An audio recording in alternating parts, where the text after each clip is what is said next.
अब जैसे जैसे एनडीए एग्जाम पास आ रहा है ना, वैसे वैसे बच्चों को घबराहट होनी शुरू हो गई है। अब जैसा कि आप लोग जानते हैं, अब ऑलमोस्ट हमारे पास 80 से 90 दिन बचे हैं हमारे एनडीए 2023 के पास। अब आज मैं ना आप लोगों से थोड़ा सा अपने बारे में भी शेयर करूंगा एंड थोड़ा सा आपको एग्जाम के बारे में बताना चाहूंगा। देखो, जब मैं अगर अपनी बात करूं तो मैं जब अपने एनडीए एग्जामिनेशन की तैयारी कर रहा था ना, देखो मैं सबसे पहले बता देता हूं कि मैंने अपना एनडीए एग्जामिनेशन 3 बार, रिटन एग्जामिनेशन मैंने 3 बार क्लियर किया है और सीडीएस एग्जामिनेशन मैंने 2 बार क्रैक किया है। सो अगर मैं अपने टाइम की बात करूं तो मैं जो है बेसिकली अपने टाइम पे जब प्रिपेयर कर रहा था तो मेरे टाइम पे इतनी अवेयरनेस नहीं होती थी। मैं जो है एक आर्मी स्कूल से पास आउट हूं, तो वहां पर क्या है ना, थोड़ा सा मेरे को जो है एक प्लस पॉइंट क्या मिला, मुझे इस एग्जामिनेशन के बारे में पता कहां से चला, मेरे साथ के जो आप कह सकते हैं स्टूडेंट्स थे, उनके फादर्स आर्मी में थे। तो वहां से थोड़ा सा मुझे पता चला कि एनडीए एग्जामिनेशन होता है और यहां पर जो है अफसर बन सकते हैं आर्मी के अंदर। तो यहां पर मैंने एग्जामिनेशन के बारे में थोड़ा सा पहले एनालाइज करना शुरू किया कि एग्जाम का पैटर्न क्या होता है। सबसे पहली चीज क्या होती है, आपने क्या एनालाइज करना है किसी भी एग्जामिनेशन के लिए जब आप तैयारी कर रहे हैं, तो एग्जाम का पैटर्न क्या है, कि एग्जाम का सिलेबस क्या है, एग्जाम के अंदर बेसिकली कौन कौन से सब्जेक्ट्स पूछे जाते हैं।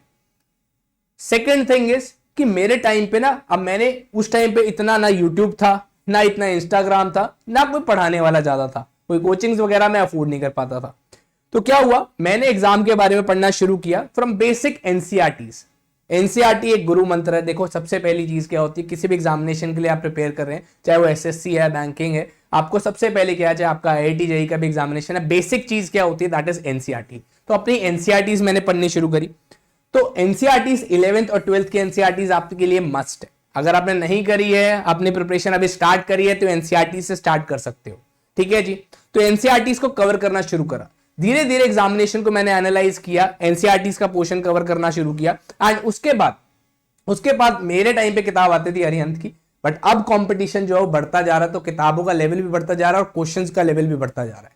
तो यहां पर मैंने तो उस टाइम पे क्लियर कर लिया था, कैसे, from the basic NCERTs, previous year questions and Arihant की किताबों से। एंड यहां पर हमने जो मॉक टेस्ट और प्रीवियस ईयर क्वेश्चंस तो मैंडेटरी थे जो लगाए थे। अब हम आपकी बात करते हैं कि आप इस एग्जामिनेशन को कैसे एस कर सकते हैं, कैसे एग्जामिनेशन को क्लियर कर सकते हैं। बिकॉज आज के लाइन का ना ट्रेंड बहुत अलग है। मैं अगर अपनी बात करूं तो मेरी 12-14 साल पहले की बात थी। उस टाइम पे बच्चे इतने एग्जामिनेशन देते नहीं थे और इतने रिसोर्सेज नहीं होते थे जिसके थ्रू आप जो एग्जामिनेशन को ज्यादा जान सके। बट अब जैसे इंटरनेट का एरा है, इस टाइम पे आप लोग मेरे से कनेक्ट कर पा रहे हैं, ऐसे बहुत सारे और एजुकेटर्स हैं जिनसे वो पढ़ सकते हैं, बहुत सारी किताबें मार्केट के अंदर आ चुकी जो आपको पढ़ा रही है।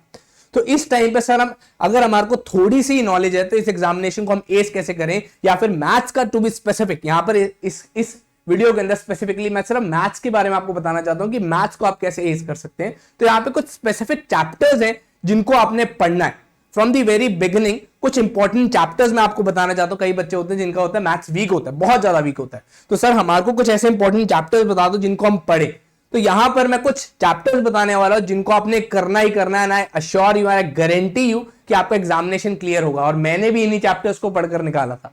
ठीक है जी। तो यहां पर अगर बात करें, सबसे पहला चैप्टर इज लिमिट्स। ठीक है जी। सबसे पहला चैप्टर आपने क्या करना है, लिमिट्स। हर एक चैप्टर को आपने पढ़ना है, उसके रिगार्डिंग प्रीवियस ईयर क्वेश्चंस जरूर लगाने। ठीक है जी। तो limits is the first chapter. इसके अलावा एओडी, जिसको हम कहते हैं एप्लीकेशन ऑफ डेरिवेटिव्स, वो पढ़ना आपने chapter. Third chapter is differential equation. ठीक है जी। फोर्थ चैप्टर आपने करना है, that is complex number. Fifth chapter आपने करना है, that is straight lines. Sixth chapter is quadratic equations. Seventh chapter की अगर हम बात करें यहां पर, दैट इज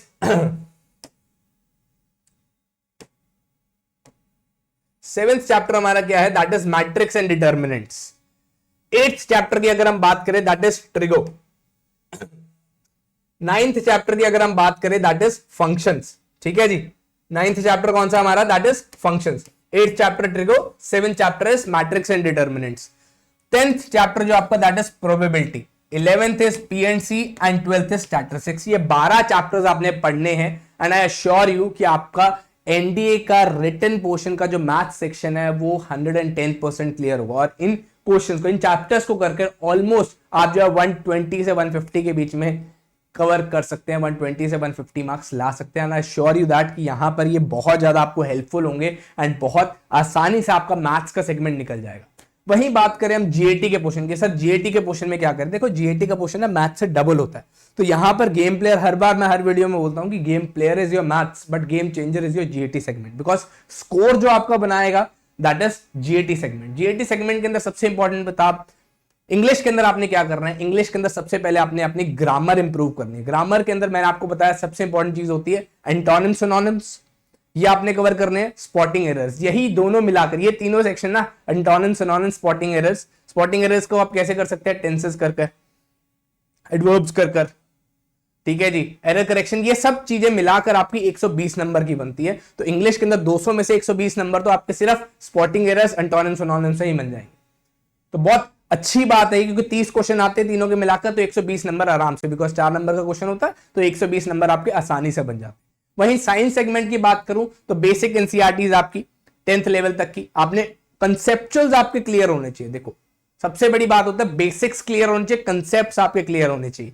यहां पर किसी भी एग्जामिनेशन के अंदर आप पढ़ रहे हैं, चाहे आप आईआईटी, जेईई, बैंकिंग, एसएससी, किसी के लिए भी तैयारी कर रहे हैं, तो आपके अगर कंसेप्ट क्लियर नहीं है तो आपका नहीं निकलेगा। यही बात होती है यहां पर फॉर्मूलाज के अंदर, तो फॉर्मूलाज भी इनके याद कर लीजिए एंड उसको कट डाउन शॉर्ट करना, एक प्रॉपर शीट बना लीजिए जिसके अंदर आप सारे फॉर्मूलाज हर एक चैप्टर के लिखते रहिए एंड साथ ही साथ उसके प्रीवियस क्वेश्चन जरूर लगाते रहिए।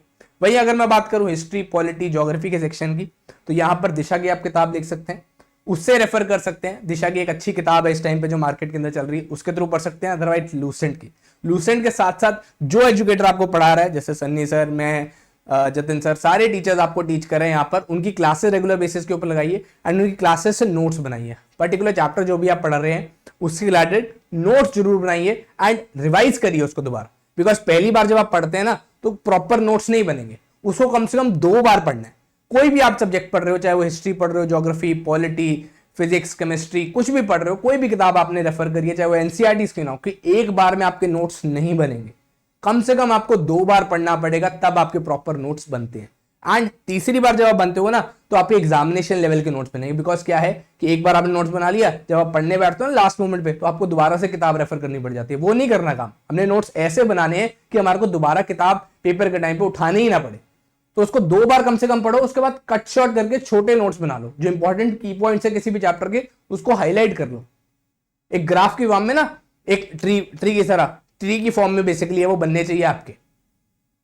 तो प्रॉपरली आपको क्या है, ये सिस्टमैटिक तरीके से अगर आप पैटर्न को फॉलो करेंगे ना, श्योर यू कि आपका एग्जामिनेशन 110% निकलेगा, because I have been there done that. ठीक है जी, आपको ऐसे नहीं गाइड कर रहे हैं, हमने भी वो चीज करी है, इसी वजह से आपको वो चीज गाइड कर पा रहे हैं प्रॉपर तरीके से, बिकॉज हम इस एग्जामिनेशन को जानते हैं। एग्जामिनेशन यूपीएससी आपसे क्या मांगता है, क्या डिमांड करता है, we know it, and over a period of time, over a course of time हमने ये चीज रिजल्ट्स को डिलीवर करी है। सो अगर आप इस पैटर्न को फॉलो करते हैं, ये जो बताए हैं चैप्टर्स, अगर आप इन चैप्टर्स को भी फॉलो करते हैं तो 110% आपका एग्जामिनेशन क्लियर होगा। ठीक है बच्चे, सो यहां पर हमारी आज की वीडियो में बस इतना ही, and we are very close to 1 lakh subscribers. पहले जो जल्दी से जाकर सब्सक्राइब बटन को हिट कर दीजिए, बेल नोटिफिकेशन को हिट कर दीजिए, एंड 1 लाख सब्सक्राइबर्स की हमारी जो कम्युनिटी है उसको ग्रो करिए। ठीक है बच्चे, तो आज की हमारी वीडियो में बस इतना ही, आपसे मिलेंगे नेक्स्ट वीडियो में, तब तक के लिए जय हिंद, जय भारत।